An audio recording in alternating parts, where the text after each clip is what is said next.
great to have you on the platform. It's always a pleasure when Nuapians come on the platform to have a one-to-one because we get to tell our story for people who have never really heard it from, from our perspective. So welcome on board.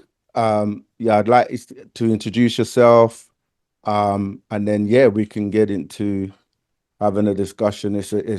It's a pleasure and honor to have elders on the platform because I'm sure you have a lot of good stories and information that you can share with us. So once again, Absolutely.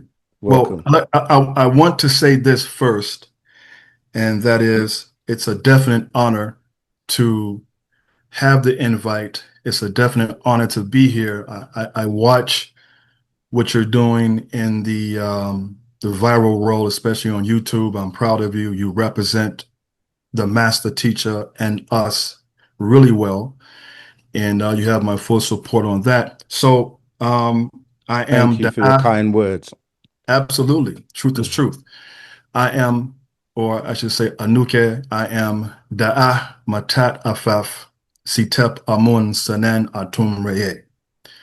And that name, of course, like all of our names, stem from Ah, Eh, U, A-E-O, and it Mhm. means he who foresees and fashions, the chosen one, the keeper of the mysterious hidden key in darkness of the hidden one, Amun, son of Atumreye.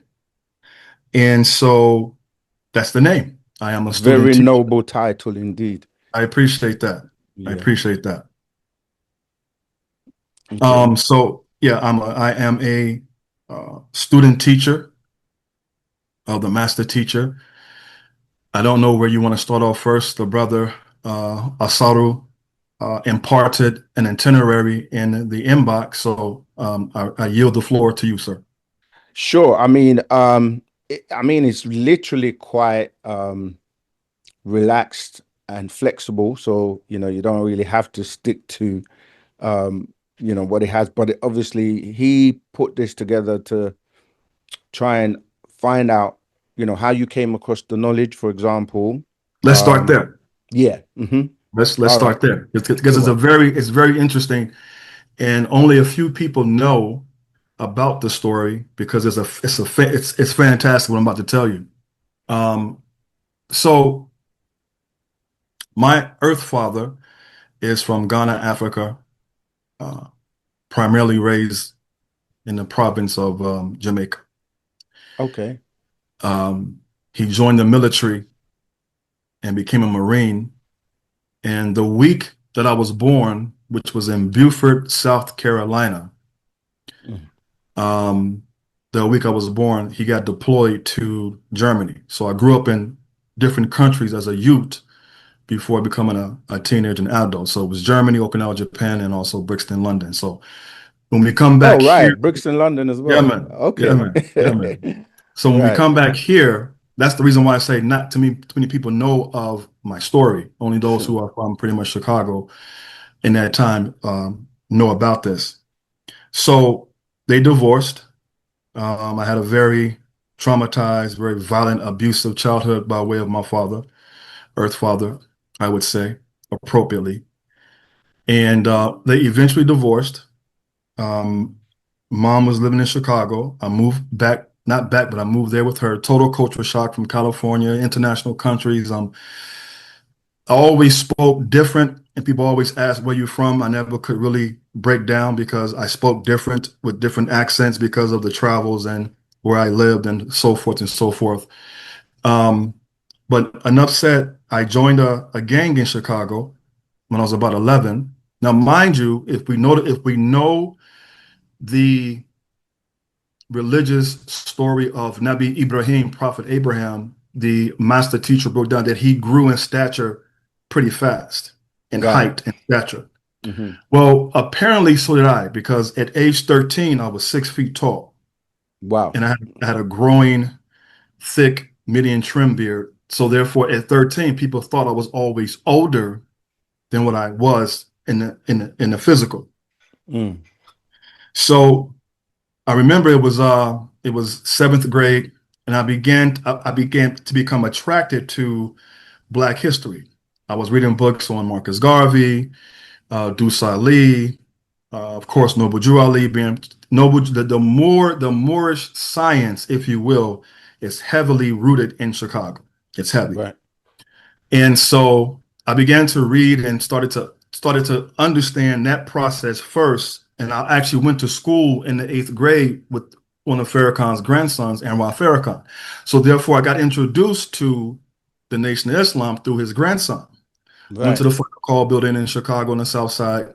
Went to a few meetings, and lo and behold, um, I was in their downstairs room. I guess their initiation room to meet and greet. I saw a bunch of books by the master, but they were books Oh, based. Yeah, for sure. They were books based on the Arabic language. They right. were using his books to teach Arabic, which is good Mm. because it's the best way. So I was coming home. I was heavily into gang fighting. I was a gang member activity under the leadership at that time of Jeff Fort, who we were in equal opposition to Larry Hoover and his gang, the Gangster Disciples. Right. They wore blue and black primarily, and we wore red and black, kind of like the Crips and Bloods, but not the same literature because the Blackstones were based on Islamic knowledge of Noble Drew Ali, and the Gangster Disciples were based on mostly Hebrew knowledge, based on the six-pointed star, Morgan David, et cetera, et cetera. So I'm coming from a gang meeting, and I remember I had my hat to the left, which is a sign of what gang I belong to. And I'm walking down a street called Cottage Grove in Chicago. And as I walk down towards 76, because the address of the tents of Keter at that time was 7624 South Cottage Grove. So I'm walking down that block, yeah, and I see a plethora of smoke protruding from the store. So I'm thinking at that time the store is on fire. So I rush, and as I'm rushing and getting closer, I'm noticing there's a scent to the smoke. As I approach the store and walk in, it was frankincense being burned, charcoal. But I thought it was a fire. But Right. prior to walking in, I saw a picture of the master teacher back then in the Islamic era images with his hands out like this. And I looked up and I said to myself, this is not Jesus. This is God. Those were my exact words. This is God. I walked in and it felt like I was in a spaceship or something. It was just Islamic music. It was all coming together. I wanted to take Shahada that day and I wanted to move in that day. But under Islamic law, you're not a man until you're 13. I was just 12. Right. Time went on. I'm at class. At the time, I would say at the time, my mentor, or I say affectionately, my Mahmoud was one of the elders named Donald Moore. Fantastic teacher. Very animated, very comedial, made you laugh, would bust you up and then bring you back, if that makes sense. Yeah. Very scriptural, very knowledgeable in Quranic scripture and also biblical scripture. So I'm taking massive, copious notes, right? And I'm about 15 at the time. And I was going out propagating, et cetera, et cetera. No, I think I was 14. I was able to get a hold of the Lamb poster. I was Yeah. so excited. I brought the Lamb poster home and I showed my mother, and she began to cry profusely as if she knew the man. I'm like, you know this guy?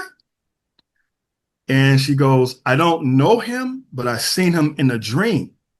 Wow. There was a brother before me, but he passed, he transitioned about 6 months before my arrival or when I was born, because she said that she was walking through, the common story. You're walking through a long hallway, a long corridor, and she said what appeared to her was a man in all white, hands postured like this,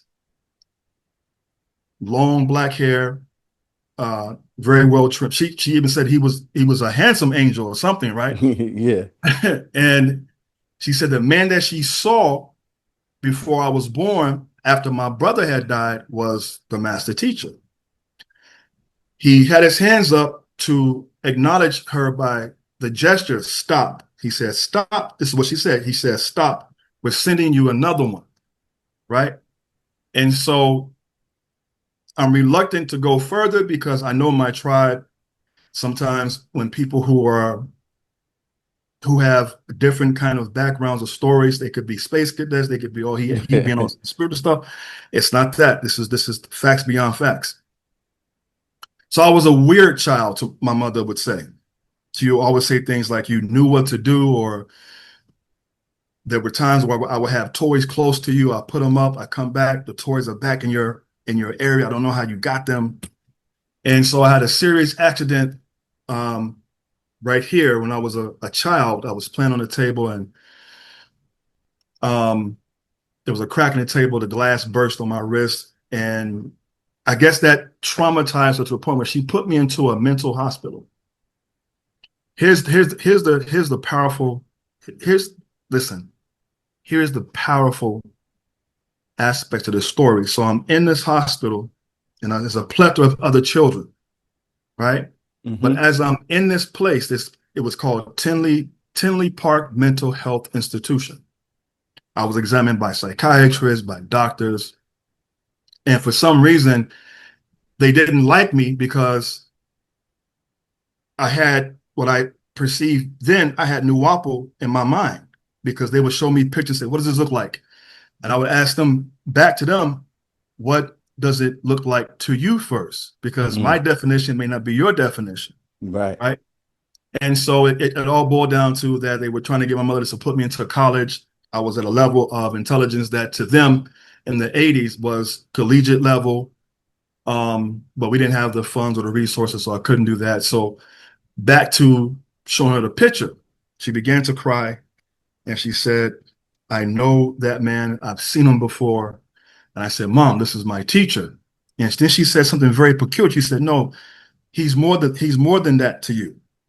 I said, "I need your consent," because back then we had to get a physical. Uh, That's right. we had to get a Fill out HIV the test, form, TB get the test. blood You test understand what and I'm all of saying? A that. Yeah. whole nine. Yeah. And I remember my blood type was B positive, and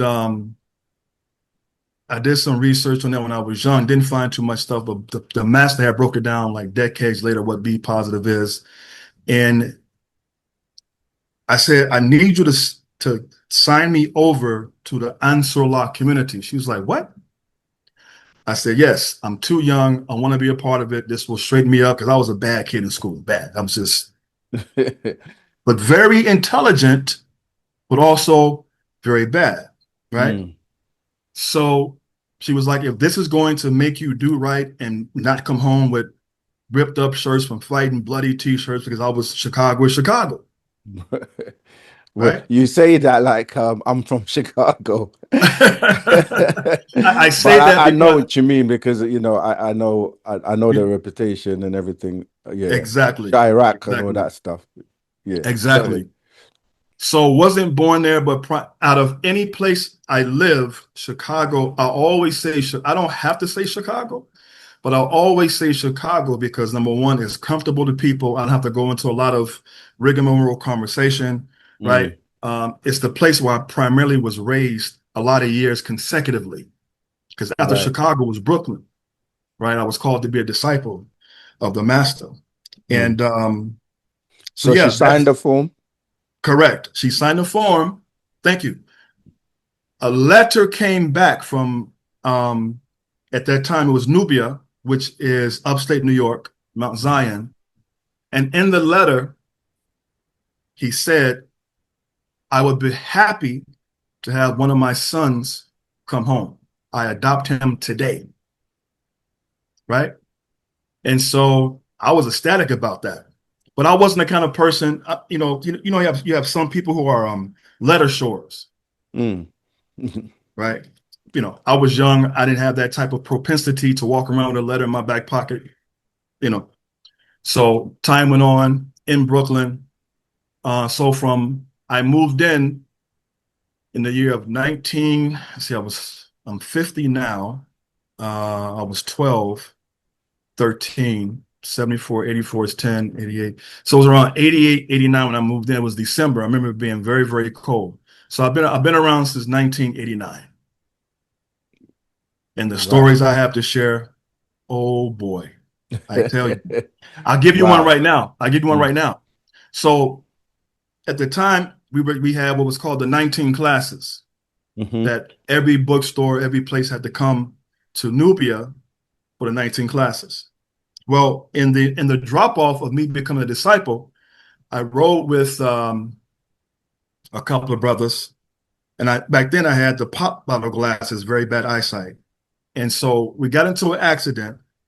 I was sitting behind the driver, so my head face hit the back of his seat, the headrest part, and it broke my glasses. So now I'm in Brooklyn and I'm walking around like this. I'm squinting everywhere. We get to the house of the sustainer, the Menzo El Rab at the time. My first time seeing him in the physical, it's that particular portion is sometimes you see it in videos, right? Some of his old classes and videos. His presence Hmm. was majestic. His ambiance was, even at that age as a young teenager, I knew who he was. Okay. So I kept squinting and my eyes wouldn't get off of him. If he went this way, my eyes that way. If he went that way, my eyes that way. So he walks up, takes off his sunglasses, does this. After he does that, I had 20/20. The whole rest of the entire class, my Zamal, I had 20/20 crystal Vision. clear vision. As he entered the class and walked away, I could feel the blur come back. And my mind is like, no, come back. I want to see it again, right?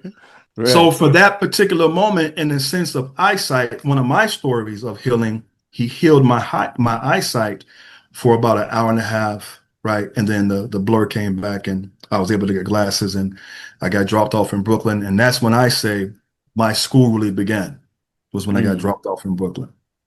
Just two quick points I wanted to kind of pick up on because you kind of went through it quickly. Why Okay. why did your mother think that you should go to a mental hospital from you having an accident? Number one. So I'll do it this way. By Merriam-Webster, by Noah Webster uh, dictionary, I call it a definitionary because it's all words that's based on deaf.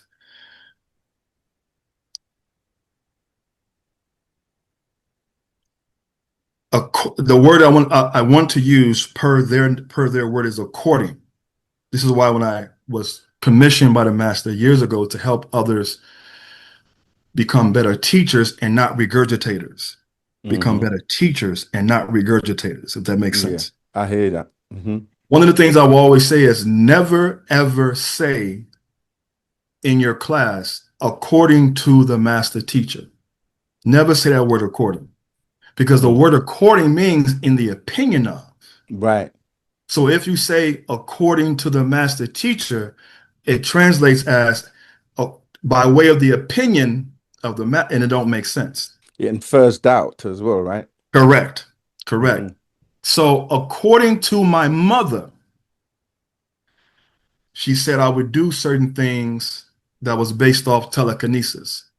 Right. I would move things Mm. at a very young age. And I didn't want her to smoke, so I would reach out to her cigarettes and move her cigarettes, although I'm like 10 or 15 feet away from the cigarettes. Mm. And that was because, and also I need to add, the drug, as you know, the drug epidemic hit major cities very hard. So my mother got addicted to crack cocaine. And I lived with her while she was suffering from that drug addiction many years. And the reason that she gave me, according to her, was she said, I don't know how to be a mother to you. I don't think I'm doing a good job. You're doing things that are giving me anxiety. And Mm. she even said, I don't think you're human and you're weird. But she didn't say it in a Okay. way whereas it Yeah, made me I feel got like, it. Yeah. right? So that was the reason why. That was a very important missing piece, and you've just really yeah, because I get it. When you have those types of abilities, and you like people, like, even now a lot of us, when we with teaching, giving our information, is customarily, especially prior to the whole like UFO and extraterrestrial thing being like commonplace now. People just thought we were crazy, or like we were talking all this Absolutely. weird stuff. So as a Absolutely. child doing that, I can imagine. So that was, yeah, Mhm. thanks for kind of covering that. Okay, so now you've come taking your shahada. I was just wondering why he only healed you for that hour or whatever, as opposed Mhm. to permanently, or I guess Permanently, it was right? giving you a sign. I don't know, for you, some special kind of sign for you to know who he is. That's what I get. And I thought about that, but in religion at that time, I thought that was a bad thought because I was religious. Mm, Why am I questioning God, right? Why would I want to? So I stopped thinking about that, and that particular thought has faded away. So yeah, there's I look at it as, let me say this, if I may, and I was telling a brother this earlier. Some people, and when I say this, this is not based upon being better or being worse. It's mm. just my Your point, experience. Mm, yeah. my experience. I don't see the master as a spiritual guide. I Mm, see him as my spiritual guide, but I don't see him as a spiritual guide. I don't see the master as the master teacher, although he is the my master teacher, but I don't see him because I don't come from a place of religion or a place of theatrics. I come from a place called the concrete, broken glass, and smelly hallways. So mm, I grew up addressing people as my leaders in the gang as either boss, general, or high class enforcer. So mm, coming from that mindset, I've always seen the master teacher as the boss, like a mob, like a mm, mafia. mm. And I move in a way whereas if he gives an order, it's done. I don't question it. Right. So Right. that's just me. You'll never hear me say that that's the fact, but just for me, I always saw him as the godfather or the boss of the family. I get that. But just because of, the whole case with the RICO and all of that, that's not the best description in terms of No, it's not. relating it to the No, mafia, it's because not. that's And what that's they and tried that's to use, as in and the and indictment. Yeah. absolutely. And that's why I said, to me, Mm, although I've never administered that particular title in class, I've never propagated that. That was just to me. I'm always like, my mouth is sacred to everything. I never promote anything that dealt with any type of influence that can make things better. I mean, worse for the master. Never. absolutely. What was also interesting, which was so intuitive of you, was like when you first saw that picture and you just said to yourself, that is God. And of course, for some people, that's something they have a hard time accepting or dealing with. But we also know that, the Honorable Elijah Muhammad and other people were saying, after me, only God himself will come, right? Correct. So it's just amazing that you were that, tuned in at that early age.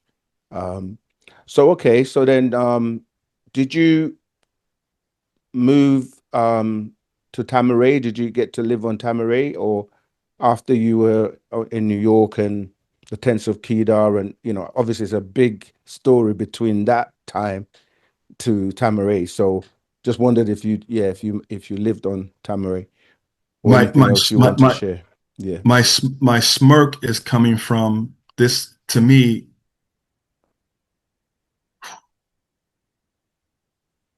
that was the first time I disobeyed the master because he had told me to. Right. And my reply was,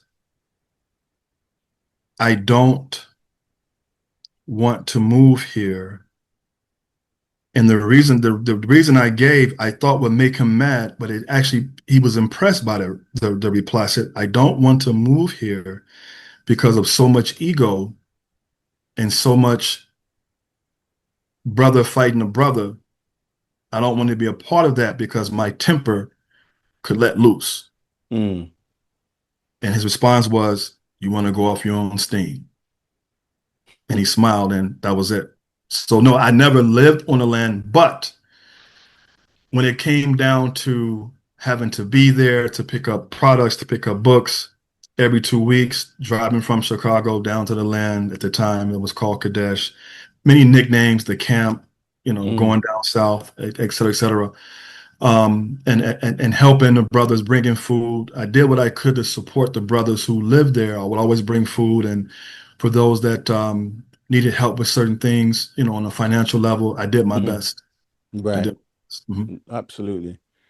Okay, so you mentioned the presence of the master teacher because this is again something I've experienced and many others have. And when trying to convey that to someone that is new or um how would you describe that presence um that you got from meeting him physically in the flesh for the first time?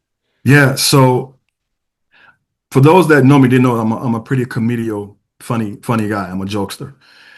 I would always relate that to a great workout and that first cold drink that you drink after a workout and you're going, ah. Yeah. That feeling is what I would associate me as the feeling of how when I met the master teacher, that refreshing reboot, that building that new, I call it natural nature, nurture, nutritional nourishment. Mm. That's what it Mm. was for me. It was natural nature, nurture, nutritional nourishment. Everything that I need for my body to maintain itself, that's what I felt. It wasn't bliss. It wasn't like the green light came to me. It wasn't Mm. none of that. It was just, to me, he just feels like a refresher.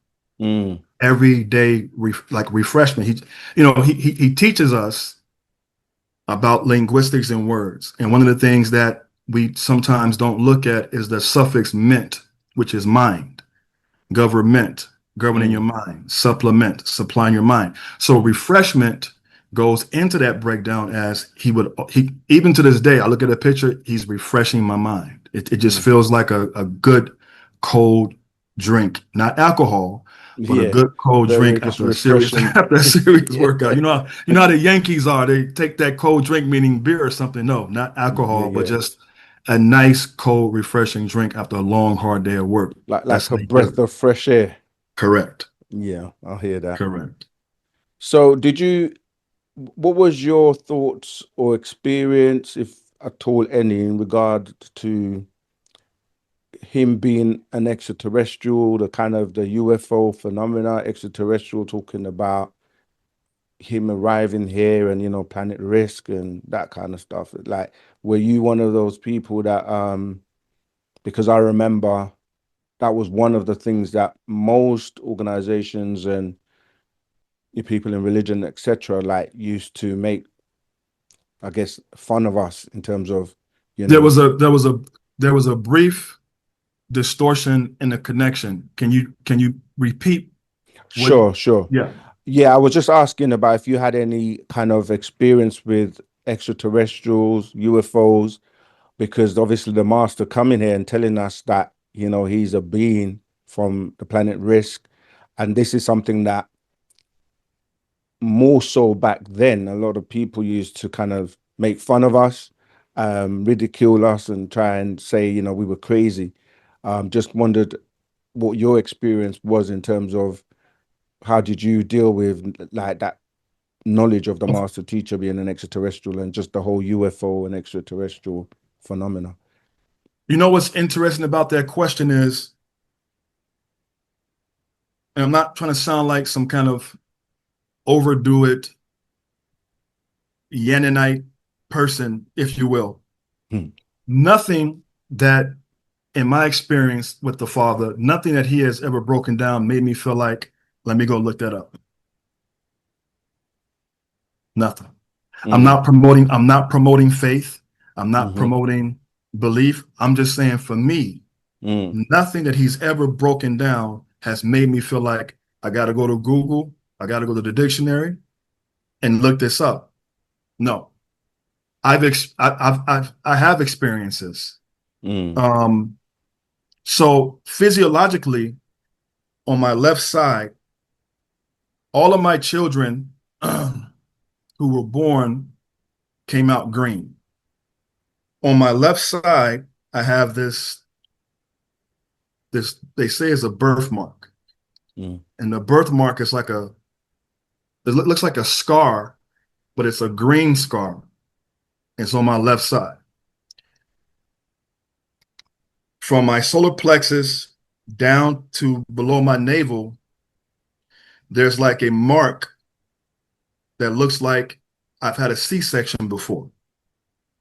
I've never been cut there. Mm-hmm. I've never had a surgery. The only surgery I've had is on my hand here. That's it. But from my solar plexus on down, there's this like a slice as if I've been cut, and this is the wound that's healing. In one of the books, I came into the family when he was just shutting down the Sufi order. So, of course, the brothers who were in Chicago, they had books laying around. I was always enticed with everything. So I read I read one of the books. And in one of the books, it's even in AMOM too. He says that whenever you are confused or you need me, just call my name 3 times. Mm-hmm. I accepted that. I put that in my heart. Even when I taught class, if I didn't know the answer, I would call in his name 3 times and the answer would literally come. Um, I've had a lot of thinking about him, let's say, like on the floor. My back is on the floor, I'm facing up, and I would think about him, and it felt like the floor was tilting, or as if I'm about to fall, but I'm Mm. already on the floor. Like you're riding a roller coaster, and that sensation of that dip, it felt like, right? And I would Yeah. see him, and it was always him smiling at me and walking. I could hear him talk because I remember in New York when he said, I've met all of you before already. I could have been a person that threw the ball back at you. I could have been whatever, but I've met all of you before already. Mm. It was always, let me narrow it down. So I was the last one to be blessed, maybe cursed, I don't know, to take over the original Tents of Cuter in Chicago. The irony. I knew nothing about business, but I would have conversations on the phone with the master. He would call me and tell me about profit and losses, gains and losses, P&Ls, GNLs, how to put the books, fix the books. Because the store was almost irreparable with so much back rent to have to be paid. Mm.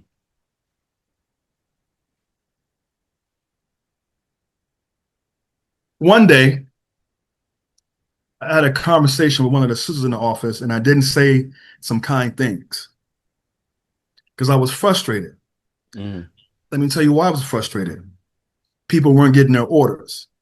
So as we're having class, we got a line of people. I paid this, I paid that. My order hasn't come. My order hasn't come. And that was always the case with Chicago. That frustration as a young man, it built up because I'm about business. Mm. I literally had a vision of the conversation. I said the wrong things to the sister. It got back to Pop. He called me and he says to me, "You're right. She is. And that's why she's there." Mm. And I was like, I didn't understand that. He said, "You're right. She is, but that's why she's there." Meaning she's a in the act of protecting the business, she's a cherubim that's guarding the Yeah. gate. She's a Right. gatekeeper. She's supposed to do that, Right. right? I remember on Grinshaw in Decatur about 2 decades ago, I was outside the building and there was this spear that appeared above the building and it was electrified. Like it was electricity, or what they call it in the world, lightning, but it was inside the spears. The next update, the master said, "Did you all see me?" Hmm.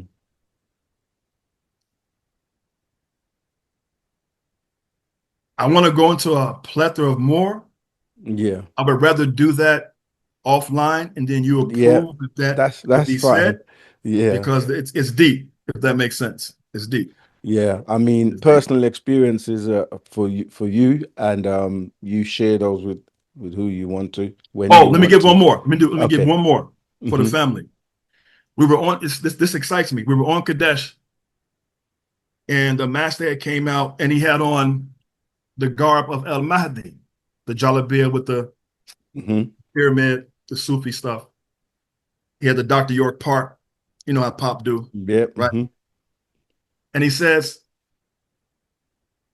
in the Holy Quran, it teaches us that you'll never see the sun and the moon Moon at together the same time. Yeah. at the same time. He does this. We all looked up, and guess what we saw? The sun and the moon at the At same the same time. And time. that's when the book that was coming out called The Fallacies of the Quran came out. And he was Mm. breaking down all of the stuff that in the Quran that's not true. Right. It began to rain. It looked as though, like when you go into like a comedy show or an opera, the spotlight is on the main person. It Yeah. looked as though the sun was only shining on him, and it was dark everywhere else. Not dark like 12 Yeah. midnight, but gray dark, because it's Mm. about to thunder and storm. And it seemed like he was the only one that was lit up. And a brother tried to give him an umbrella. He said, "I don't need that. You need that." Okay. All right. So, I mean, we probably gonna run out of time with the amount of things we've got to talk about, but we do our best. So, in terms of obviously your walk in into right knowledge, how can you convey to so-called religious people, like if you had to, what would you say to someone that is still very much stuck in religion, and having your experience to get them to see or come, you know what I mean, into right knowledge or out of the spell? I love that question, because that's one of the things that the master has always taught us to do, was the law of correspondence. Mm. He would say, being a good teacher is being able to correspond all the dots, right? And that's when he would say, don't throw your Bible or Qurans away. Throw it away mentally for you, but don't throw it away for newcomers class, because there are people who are still in those books that need that to come out, that tunnel. Mm. So when I would propagate, I would, coming from an entrepreneurial sales background, I would talk to people on the basis of meeting them at their own heartbeat. I would ask questions. Well, like the master said, stop letting them tell you. You ask them, well, what do you believe in? Mm. Why do you believe in that way? And whatever answer they would give me, I would pattern my responses on how, what we would say in Lughat Arabiya back then, how I would tabligh them. Mm. I would first assess, because the master would always say, when you ask a question, you are on a quest, a journey, because in the word question is the word quest. Quest. You're on a journey to find something. You must take them on that journey and do to them what I did to y'all. Give them what they want, so they would want to learn what I really have to give. So give them what they want. Human beings love. There's questions, there's interviewing, there's interrogative. There's many forms of questions. When you Mm. talk to a human being, you got to make the conversation about them. Don't talk about you, talk about them. What do you like? What are your interests? What made you a Christian? Mm. Right? And usually the responses I would get was all based on because of my family. I would tie that word into, do you know the whole family of the Bible? right? So whatever they gave me, I would just Tai Chi it back to them, if that makes sense. Mm, right. That's what I do. Yeah, Mhm. because one of the things you have to balance is those who have walked through the Bible and the Quran and the religious books and come out of them, they get impatient when you're still using those books with newcomers. And they're like, oh, why do we have to keep talking about this? We're meant to be moving on. You're keeping us in the spell and all that kind of stuff.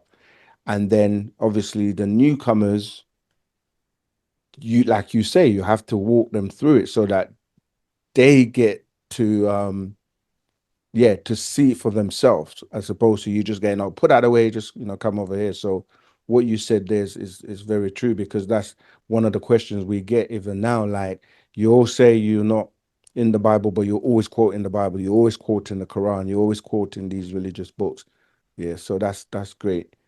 If I if Um, I if yeah, I go could ahead. add real quick, just Hmm. real quick, when I ran most of at the time the Chicago bookstores, what I thought was a great idea to which the master had approved, every day was class, right?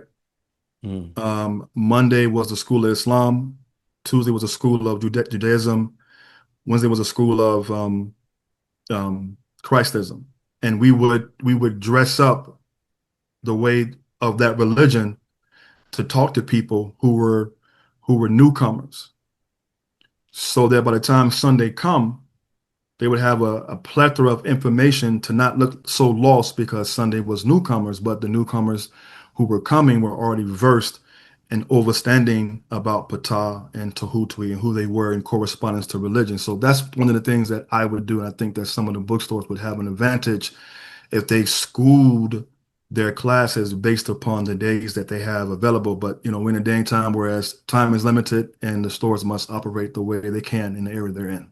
mm, right. Hmm. In terms of what's happened with the master teacher, with obviously his incarceration, and someone like yourself who has been there a long time, how what kind of impact did that have on you, and what's your thoughts on the whole situation? A very good question that I've tried to avoid so many years, but I want to avoid it today. Mm, The impact it had on me was total depression. I've never experienced depression before in my life until I was aware of the kidnapping of the master teacher. However, it was a short-lived depression because my mind went into a space of certain things he would used to say, like when it came down to the crucifix of Jesus Christ, if you will.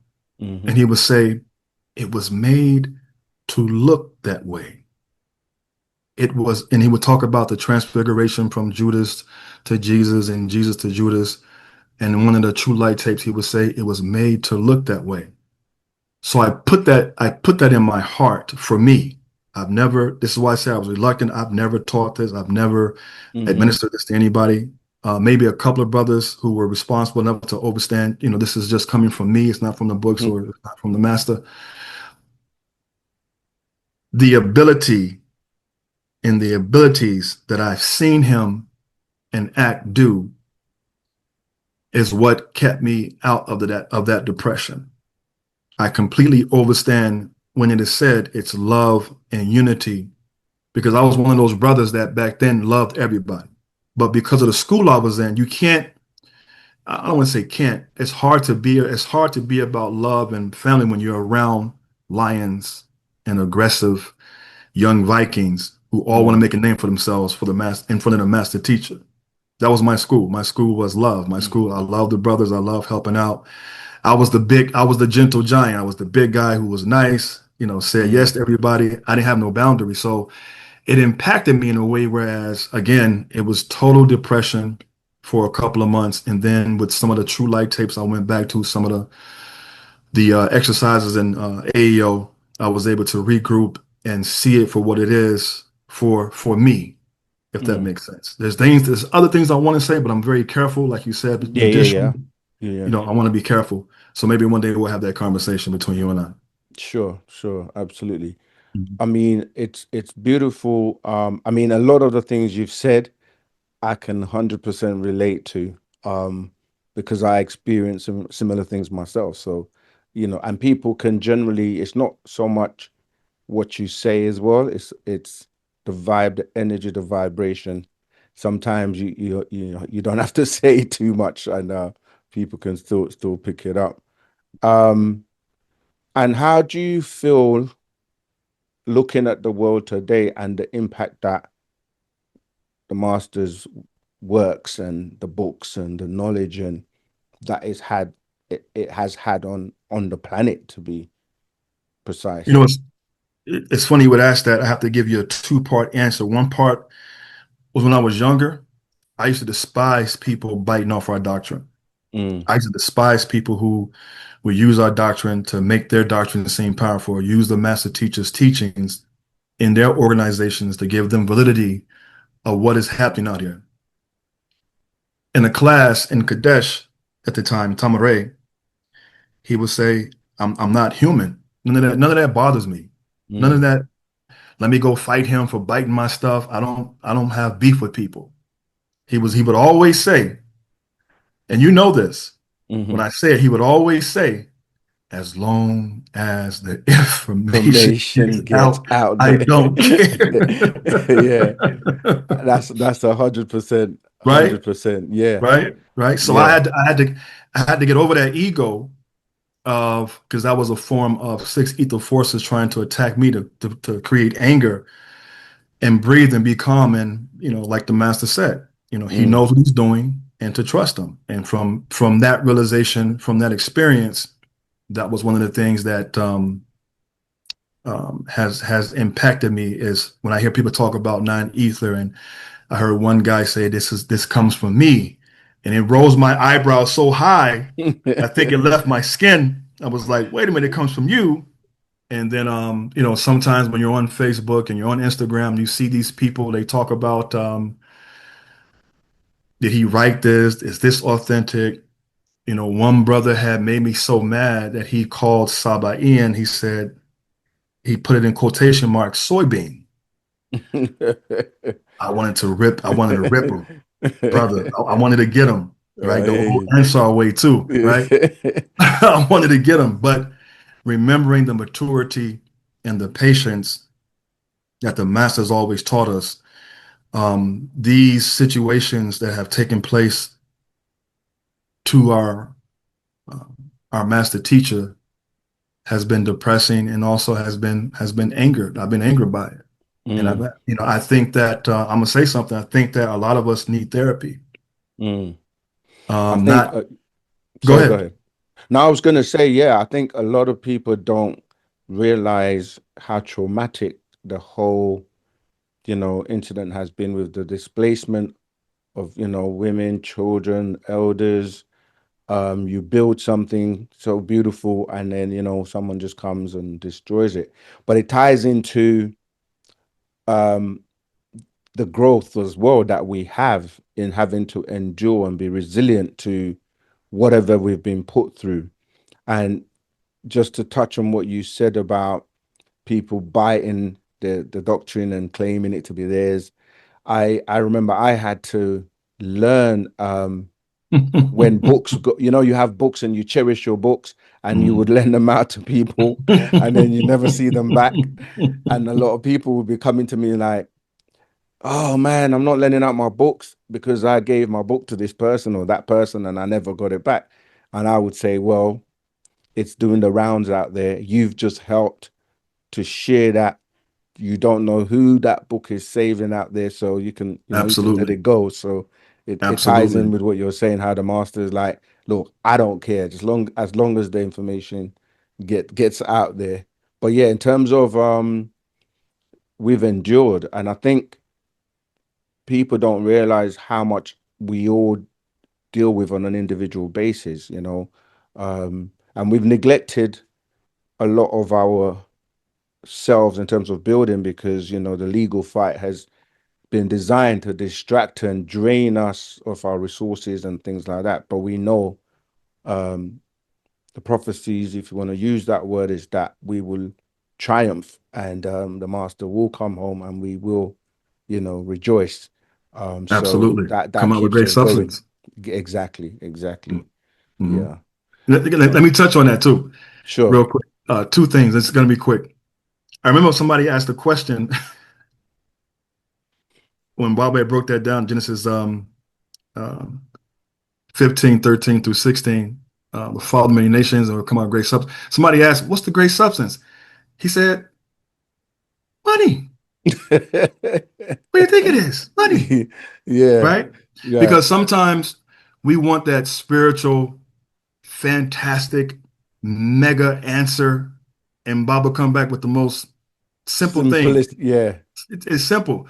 The second part is on the travels to New York, we had a couple of fender benders and accidents, and the brother was like, you know, yeah, Baba, we had a couple of accidents. I was wondering if that was Tarnush or Shakar trying to stop us from getting to you. He was like, you just can't drive. Yeah, it's like the story of Jacob and Esau as well, when he said, Correct. you think that was pottage you were fighting over?" It's like it was the money. Yeah, the inheritance. That's that. Right. But Absolutely. The yeah, bread. Where's the yeah, the bread? bread, exactly. Yeah, he makes things so Absolutely. simple, and I So think simple. that's the beauty of him being, the master teacher, is the way he's able to just point out and show you things that are so obvious. They've been there all along, but you just didn't see it until he points it out. So Absolutely. that's Absolutely. fantastic. Absolutely. Right. Absolutely. I Well, think real quick, I think the case, it's so much to the case. I think to our tribe that trauma has not as an excuse, but has put a detriment to our hearts of who do you trust?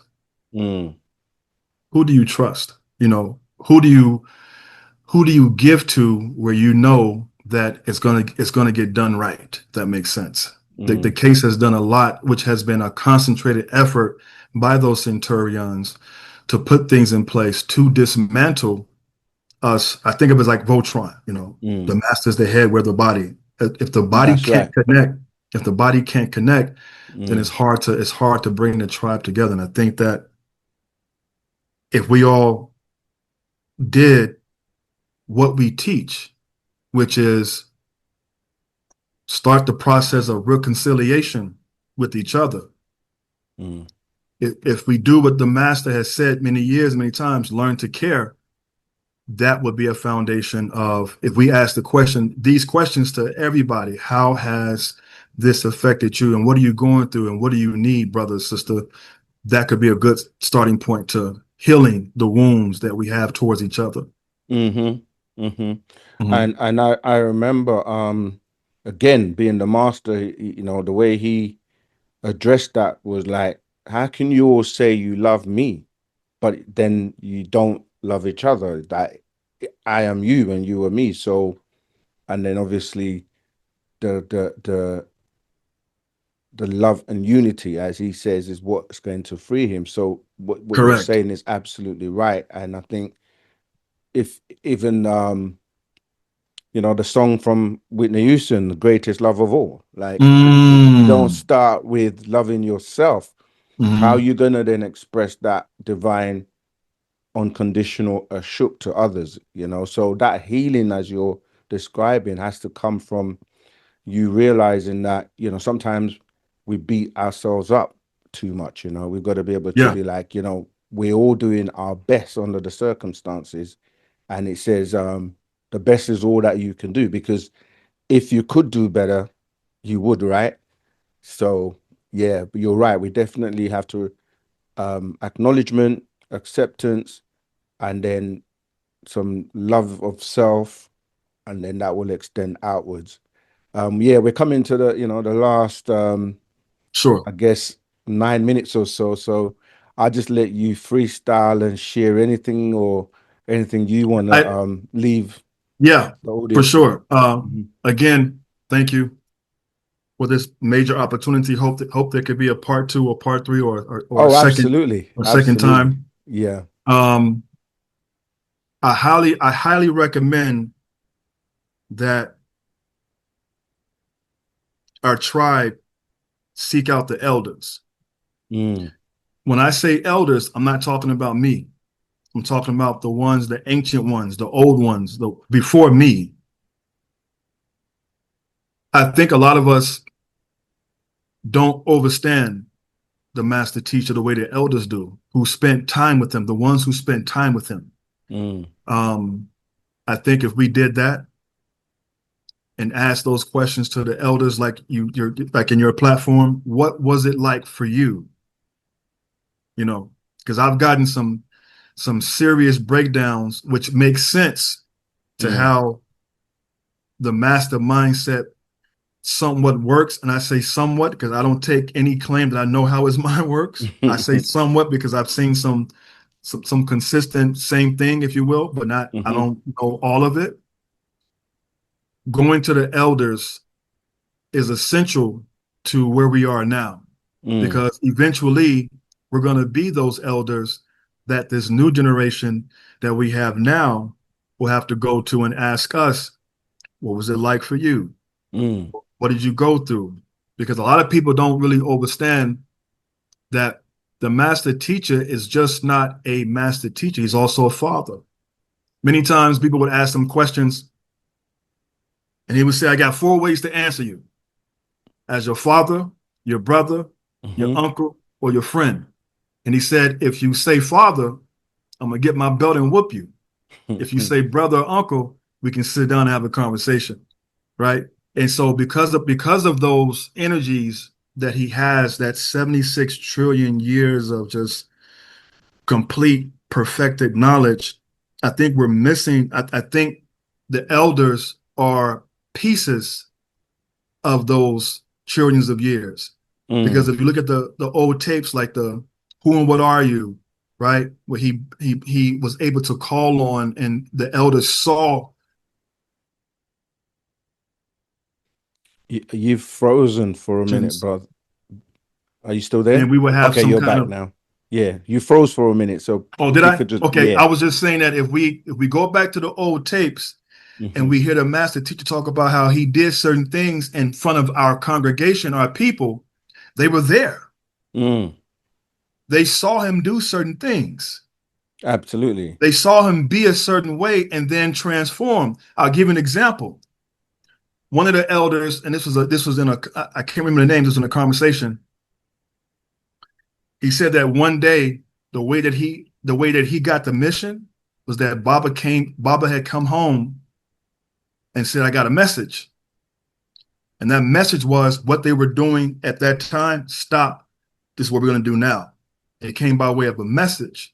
And Mm, that's when everything became, if you listen to the tape, why we use Islam, he kind of gives a bit of it, right? that's right. I remember that.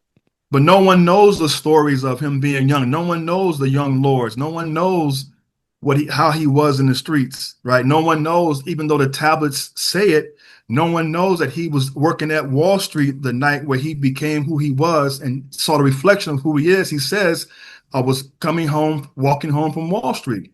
So Hmm. that tells That's you in the right there, man he's a from number. Planet Risk. Yeah, You remember? You exactly. remember? Hmm. Hmm. Yeah. Thank you. Thank you. Yeah. People think I'm crazy, Mm, right? So by that being said, he's saying to you, I'm a numbers man. mm. He knows business.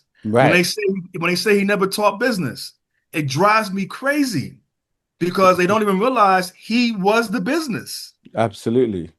right? He Like was the Jay-Z business. said, I'm not a businessman, I'm a I'm businessman. a businessman. Exactly. Yeah. Exactly. Exactly. So there are things like, for example, let me show you how clever the master is. In the language of Farsi Arabic, to which he taught us, the vowels, we have no idea what he was doing. So when you say A, E, O, you're really saying the three vowels, A, Mm. E, U. Oh. So if you studied back then, you were being prepared for AO now, Mm. even though he didn't say it back then.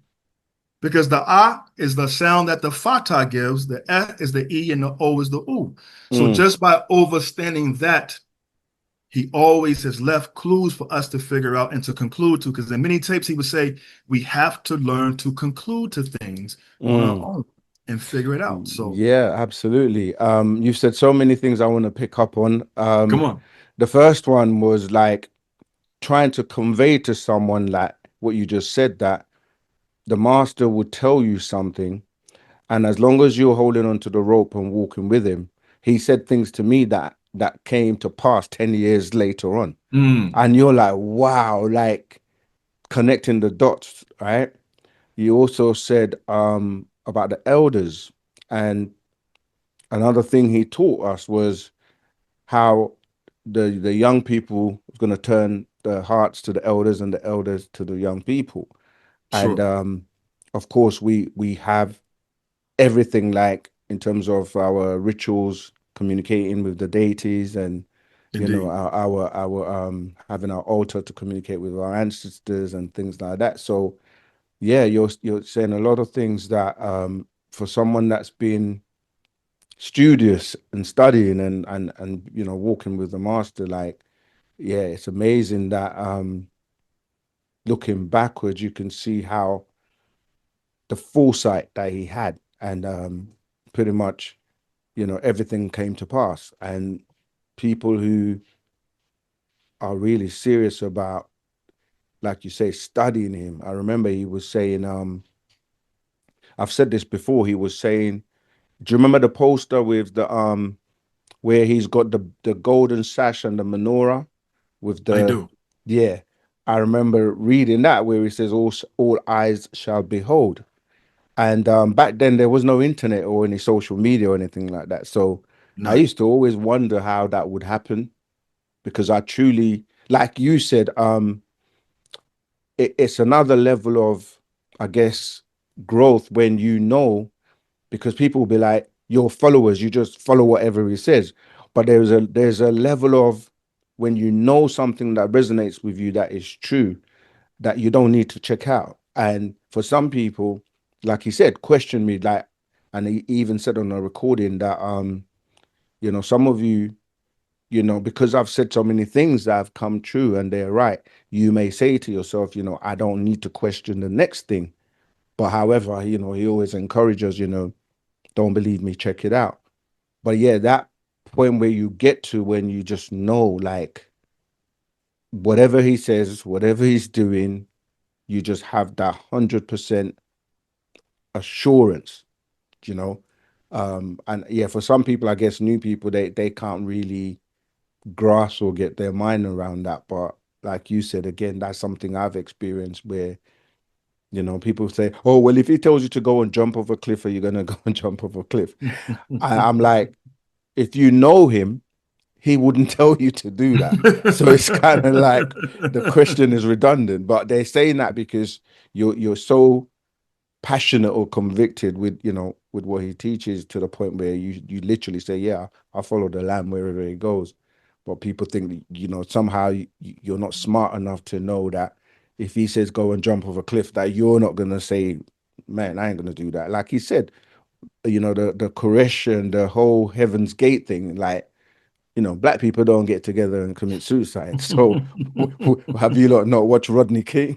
When it was, it's like he wanted to live. Like, this is Correct. us, and that's Correct. the truth.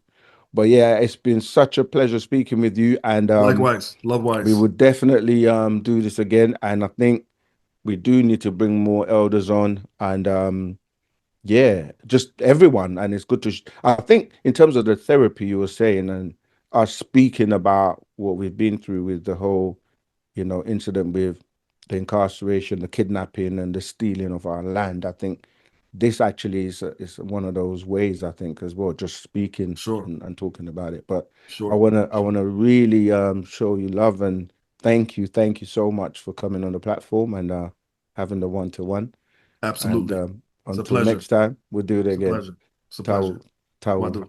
Wadu. wadu, wadu, Wadu. ashok. Ashok.